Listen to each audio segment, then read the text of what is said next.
Advanced courses తో పాటు first year నుండే campus recruitment training leading companies లో 13,000 plus placements with 13.5 lakhs highest package. ఈ ఏజ్ గ్రూప్ లో సార్ ఇది మేబీ 35, అంతే 40 మధ్యలో.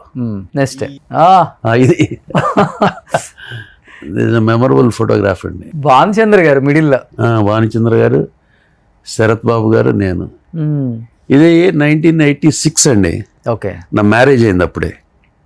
మ్యారేజ్ అయిన third day shooting. Okay Mastari Kapuram అని P N Ramachandra Rao direction. Okay Bhanuchandra hero, Amala garu heroine. నేను దాంట్లో ఒక కామెడీ విలన్ టైప్ క్యారెక్టర్.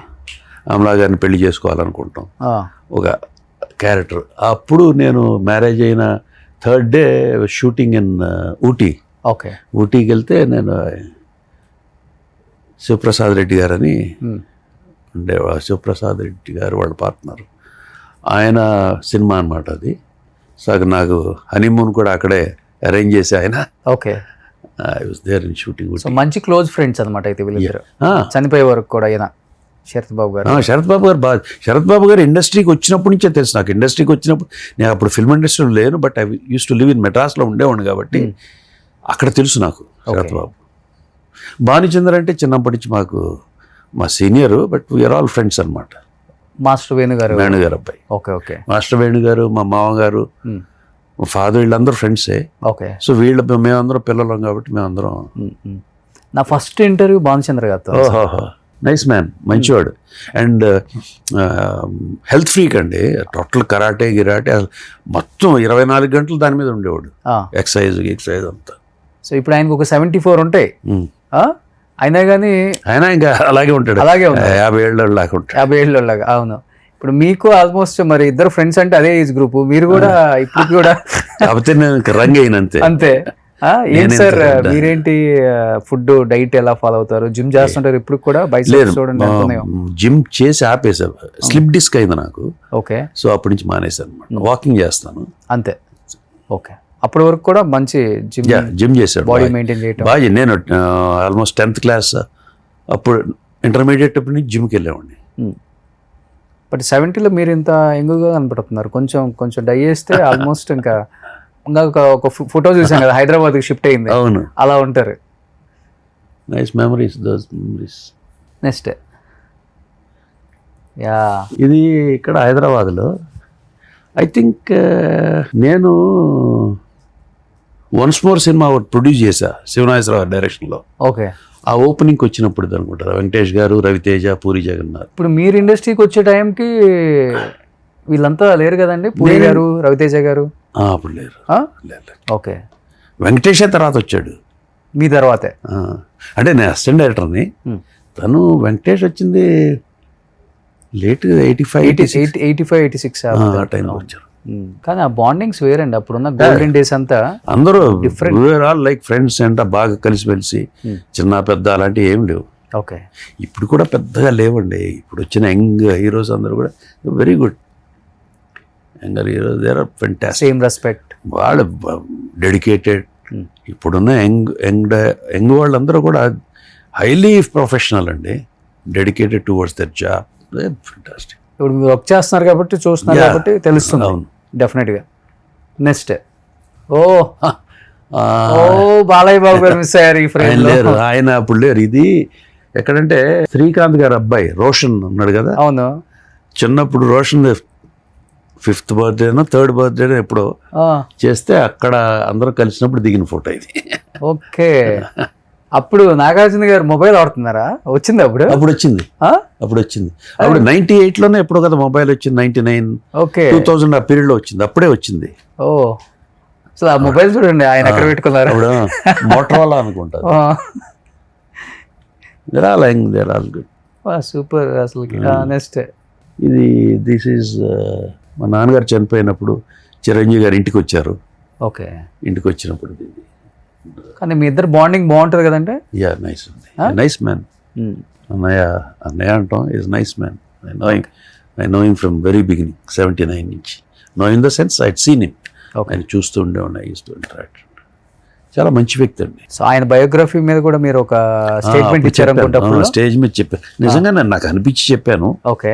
ఆయన ఒడిదుడుకులు ఆయన వచ్చినాయి. ఒక హీరోగా జనరల్గా చాలామంది హీరోలు వస్తూ ఉంటారు, చేస్తూ ఉంటారు. బట్ ఈయన ఇంత హీరోగా వచ్చి ఇంత megastar level, today's level sustain అవ్వటం, అండ్ తనతో పాటు తన పేరు వచ్చిన తర్వాత తనతో పాటు వచ్చిన వాళ్ళ హీరోలు అందరూ ఒక సపరేట్ లైన్ డాన్స్లకి, ఫైట్లకి రకరకాలుగా ఇదయ్యాడు కదా ఆయన. ఓకే. అంటే ఆయన స్టార్టింగ్ కెరీర్ నుంచి చూసారు కాబట్టి ఆయన పడ్డ కష్టాలన్నీ మీకు తెలుసు కాబట్టి డెఫినెట్ గా ఆయన బయోగ్రఫీ తీస్తే బాగుంటుంది. ఓకే. డిఫరెంట్ షేడ్స్ ఉన్న వ్యక్తి.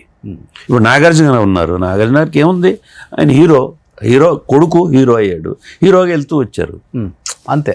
వెంకటేష్ హీరో వెళ్తారు, మహేష్ బాబు వెళ్తూ వచ్చారు.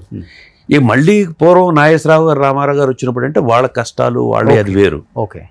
అలాగే తర్వాత మా చిరంజీవి గారు వచ్చి అప్పటికే రామారావు గారు, నాగేశ్వరరావు, శోభన్ కృష్ణ గారు వీళ్ళందరూ ఉండగా, అందరూ అందమైన వాళ్ళు అనే ఒక రకంగా ఉండగా, ఒక మనిషి వచ్చి ఎవరెవరికి సంబంధం లేకుండా ఇండస్ట్రీకి సంబంధం కష్టపడుతూ వచ్చి చేసి నిలబడి ప్రతి ఆఫీస్కి వెళ్ళి చేసి షూటింగ్ చేద్దాం చేసి కష్టపడి రకరకాల షేడ్స్తో, అదే సినిమాలు వచ్చి ఆడక రకరకాలుగా ఆ షేడ్స్ ఎక్కువ ఉన్నాయి ఆయనకి. ఓకే. తర్వాత మరి పాలిటిక్స్లో ఎంటర్ అవ్వటం, మళ్ళీ లేకపోవటం, అన్ని షేడ్స్ ఉన్నాయి ఆయనకి. ఓకే. కెరీర్ స్టార్టింగ్లో మీరు ఒకటి ఆయన లైఫ్లో చూసిన ఆయన స్ట్రగ్లింగ్ పీరియడ్ అంటే మీకు గుర్తుండి టీ నగర్లో కావచ్చు?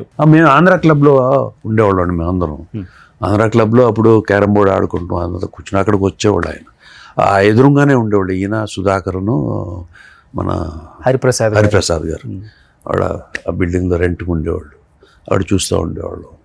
తర్వాత జయకృష్ణ గారు ఆఫీస్, జయకృష్ణ గారు అదే మనవరు పాండుల సినిమా తీసేవాడు. జయకృష్ణ గారు ఆఫీస్లో మేము అక్కడ ఫ్రెండ్ కూడా ఉండేవాడు, సుబ్రహ్మణ్యం అని క్యాష్.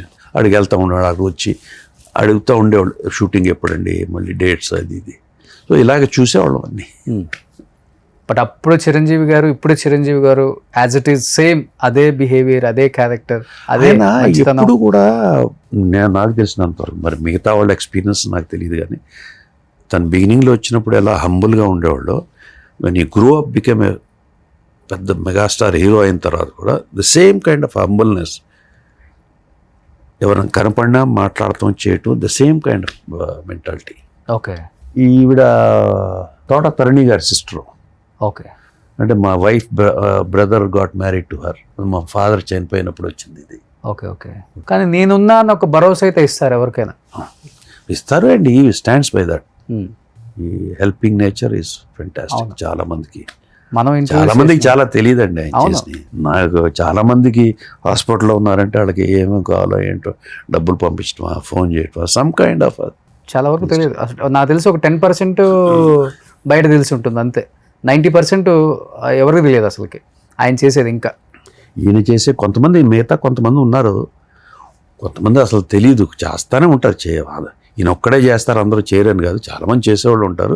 ఈయన నాకు బాగా తెలుసు కాబట్టి, ఈయన ఏం చేస్తున్నారు తెలుసు కాబట్టి నేను చెప్పగలుగుతాను. ఓకే. కానీ ఇప్పటికీ చిరంజీవి గారి సినిమాలలో ఎప్పుడు చేయలేదు.